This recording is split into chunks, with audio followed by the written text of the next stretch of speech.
నేనే రాజుని అని ఒక వ్యక్తి పదే పదే ప్రకటించుకోవాల్సిన అవసరం వచ్చిందంటే వాడు నిజమైన రాజు కాదని అర్థం.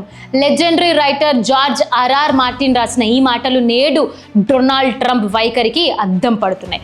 గత నెల రోజులుగా వైట్ హౌస్ నుండి వస్తున్న ట్వీట్ చూస్తుంటే ఒక విషయం అర్థమవుతుంది. ట్రంప్ ప్రతి గంటకు ఒకటే మాట అరుస్తున్నారు, నేను గెలిచాను, ఇరాన్ను నాశనం చేస్తున్నాను అని చెప్పి.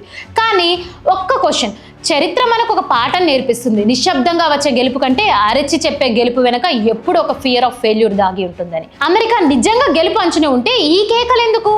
అసలు అమెరికా తన ఆర్మీ చీఫ్ జార్జ్ని ఎందుకు తొలగించింది? ఆయన చేసిన పాపం ఒక్కటే, గ్రౌండ్ ఇన్వెస్టిగేషన్ చేసి వేలాది మంది అమెరికా సైనికుల్ని శవపేటికల్లో తిరిగి రావాల్సి ఉంటుంది అని నిజాన్ని హెచ్చరించడం. అది నాయకత్వ లోపమా లేక ఓటమి బలమా? పెంటగాన్లో ఇప్పుడు ఒకటే ప్రశ్న వినిపిస్తుంది, are we fighting for a victory or for an ego? అంటే మేము విక్టరీ కోసం పోరాడుతున్నామా లేదా ఒక మనిషి ఈగో కోసం పోరాడుతున్నామా? యుద్ధం అంటే కేవలం ధైర్యం కాదు, అది ఒక పక్కా మ్యాథమెటికల్ క్యాలిక్యులేషన్. కానీ ఇరాన్ విషయంలో అమెరికా లెక్కల్ని తలకిందులైపోతున్నాయి. రాడార్కి కూడా దొరకని స్టీల్ కిల్లర్ F-35 విమానాలు ఇరాన్ థర్మల్ ఇమేజింగ్ ద్వారా నేలమట్టం చేస్తున్నారు. ఇప్పటివరకు 30 అమెరికా విమానాలు తుక్కు అయిపోయాయి. కానీ ఇక్కడ అసలైన ట్విస్ట్ ఉంది. ఇరాన్ పంపే ఒక డ్రోన్ ఖరీదు కేవలం $20,000.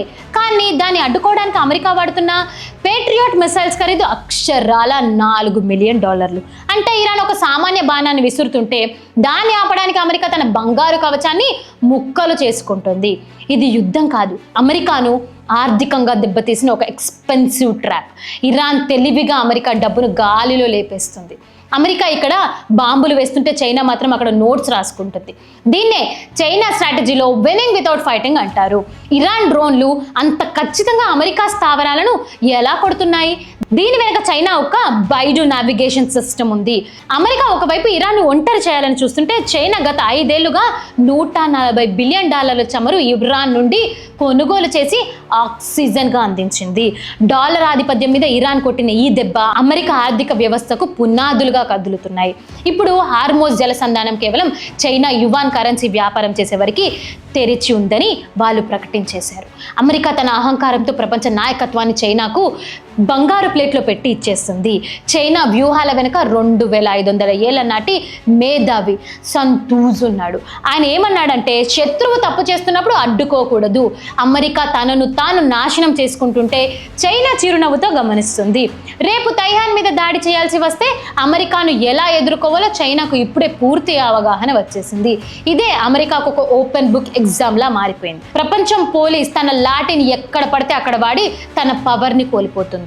అగ్రరాజ్యాలు కోల్పోతున్న ఈ కాలంలో మనం నేర్చుకోవాల్సింది పాఠం ఒకటి, ప్రపంచ దేశాల మధ్య యుద్ధాలు మన చేతుల్లో లేవు, కానీ మన కుటుంబ ఆర్థిక భద్రత మన చేతుల్లోనే ఉంది. సరిహద్దులో వెళ్ళే క్షిపణుల కంటే ప్రమాదకరమైనది అకస్మాత్తు ఆరోగ్యం మరియు ఆర్థిక అత్యవసర పరిస్థితులు. ప్రపంచం ఆర్థికంగా మారిపోతున్నప్పుడే మీరు బలంగా ఉండండి. మీ కుటుంబ భవిష్యత్తు రక్షణ కవచం ఏర్పాటు చేసుకోండి. గుర్తుంచుకోండి, నేటి మీ విప్లవాత్మకమైన నిర్ణయమే రేపటి మీ కుటుంబ భద్రతకు హామీగా నిలుస్తుంది. మీకు ఇలాంటి మరిన్ని వీడియోస్ కావాలి అని అంటే చూస్తూనే ఉండండి భారతవాస్. ఇక ముందు ఏం జరుగుతుందో, యుద్ధం ఎక్కడికి దారితీస్తుందో, ఆ యుద్ధ ప్రభావం భారతదేశంపై ఎలా పడుతుందో నెక్స్ట్ వీడియోలో కలుద్దాం. జై హింద్.